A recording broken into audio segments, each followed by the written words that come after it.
I'm just so excited. We had an amazing day yesterday for those who were able to attend the ASCAC conference, which is the Association for the Study of Classical African Civilization.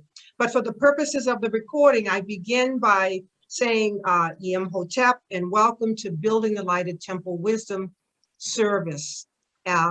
These ethereal waters that we come within, this resonant vibrational field where we can amplify our vibration, this liberated space where we can distribute our light.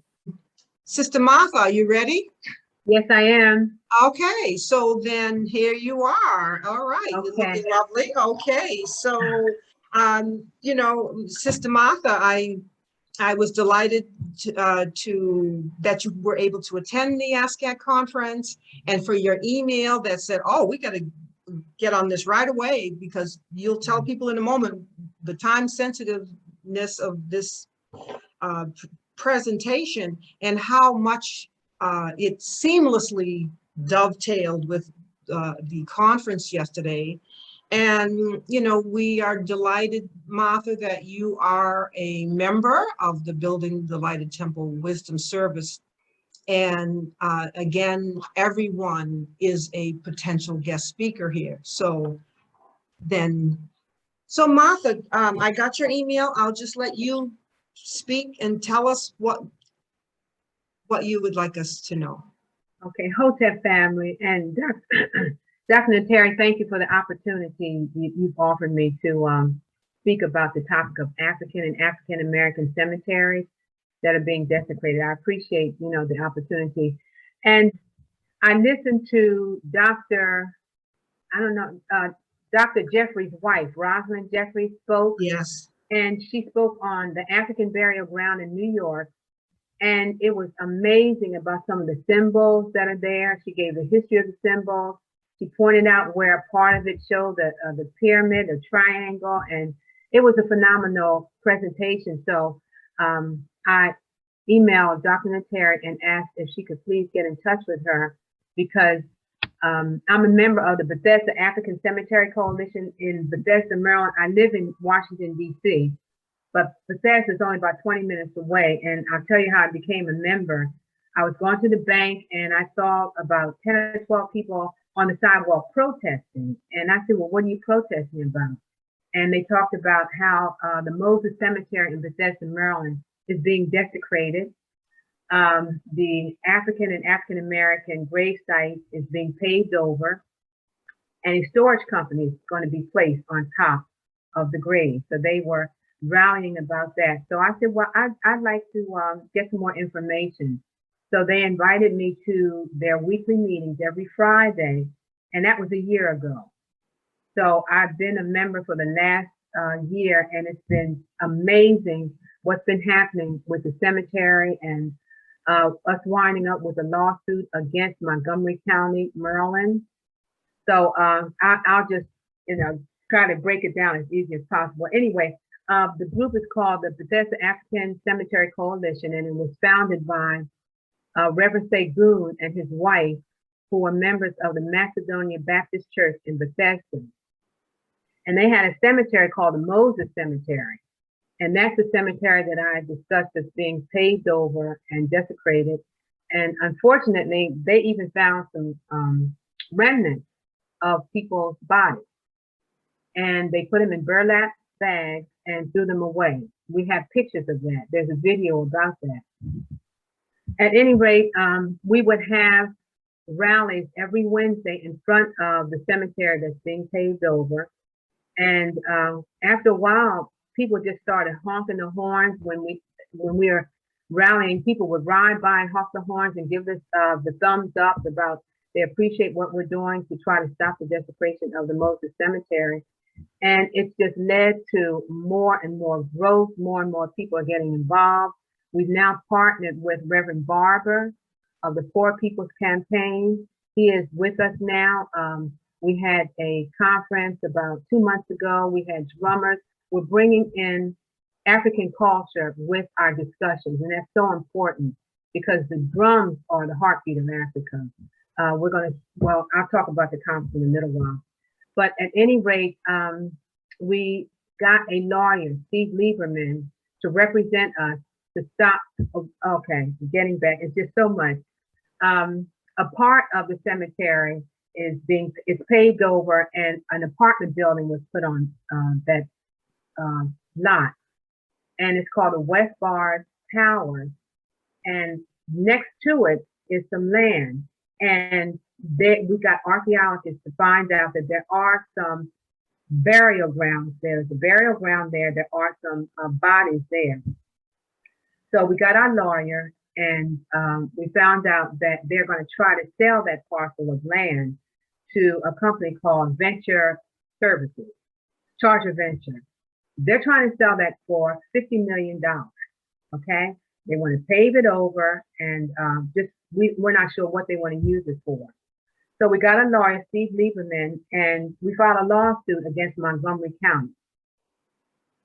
We went to court about 2 weeks ago to stop the sale of the cemetery. It's a Black judge, and she seems to be very, very just. She seems to be a fair judge, but we don't know, you know. We went to court at 9:30 in the morning. I left at 5:15. I just got tired. They finally stopped the trial, or the court case, at 9:30 that night. Wow. And the judge said, just give her the rest of the details of the case, and she will give us a judgment that next week. That was 2 weeks ago. She still hasn't given us a judgment. Sometimes that's a good sign, sometimes it isn't. But we do understand that this judge knows what she's up against. She's a Black judge, and if she rules in our favor to stop the sale, then it's no telling what she would set a precedent about a cemetery suing a large corporation and winning the suit. So we believe that's one of the reasons why she's taken a while, but we're hoping that this week she will give a ruling in our favor. So that's a part of it. Okay. I say all that to say that we decided that we needed to have a conference, because we're not the only organization that's going through cemeteries being paved over, parking lots put on top, and just desecration of the African burial ground. So we decided to have a conference.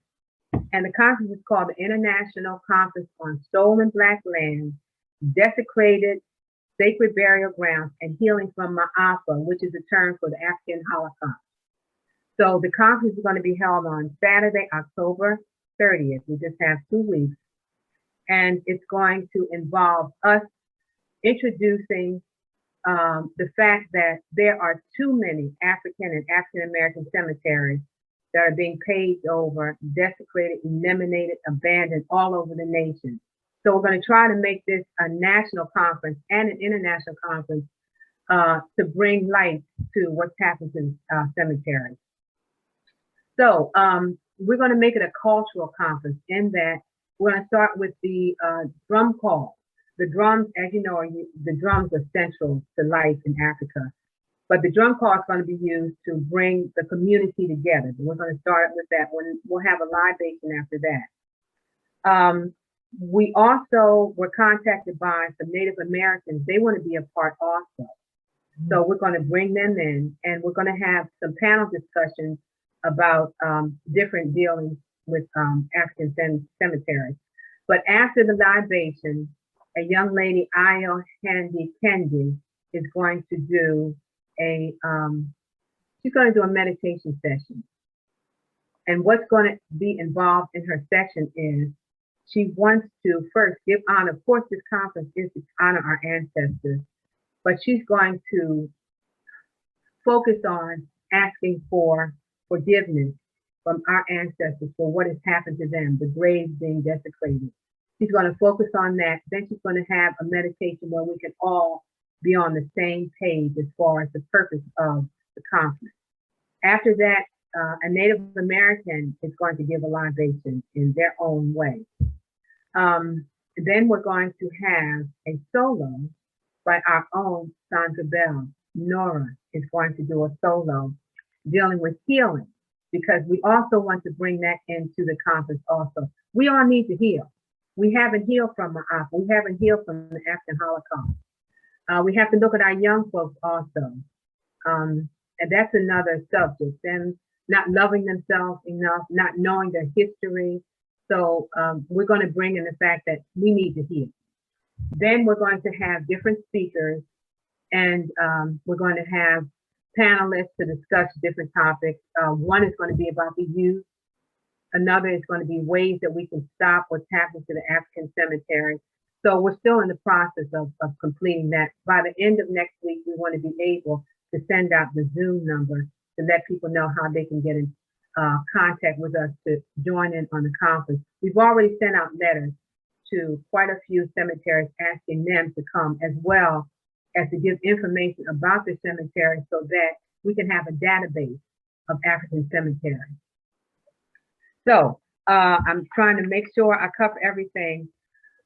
What really got me started with talking with Dr. Nteri and asking her if she can get in touch with Rosalind Jeffries was the presentation that Ms. Jeffries gave. It was just so educational, and it would be wonderful if we could get her to speak at the conference to talk about African burial grounds and to give us some information about the burial grounds in New York. So that's it in a nutshell. Oh, wow, do I? Oh, now so much. I want to reflect with you. What an amazing presentation. And family, we have a moment here to just witness how much we can do when we come together. That's what is, one may work on a different content area. Here, MAAFA's working with, what's happening with the African cemeteries and the burial grounds. But you see what it takes to begin to get people to call people together around a particular issue, and look at how amazingly all the parts and pieces are cohering together. And you're working with not only just the social structure, but the governance, as we will learn in class with Ka, which I also recommend people to, in that whole video series that takes place. The governance, because you got the judge, you got a Black judge. And Yes. when you can get a organized to the level. See, we have to go to the courts. We see that now. We have to go to the courts, and that's why a white supremacist paradigm hasn't been so worried about our numbers are outpopulating them, because if they got the courts, they know they can lock things down for another generation, and if not more than that. So, your group is very strategic and is getting things done, and it's wonderful to have this conference, and then to bring in other indigenous people, the Native Americans, who their burial ground is just such sacred land, and the merger there is so essential to gain even more support. You are doing amazing work, and Thank so you. you're so welcome. So, and of course, I will put you in touch with Dr. Rosalind ASAP. And okay. We're up to 22, family, which is amazing. We are up to 22, and so this will be virtual. It'll be a virtual. Yeah. Okay. Yeah. And do you have the hours? Oh, the hours are 11 to 2, 3 hours. 11 to 2. And yeah. Your Eastern Standard Time. Yeah. Eastern Standard Time. All right. And so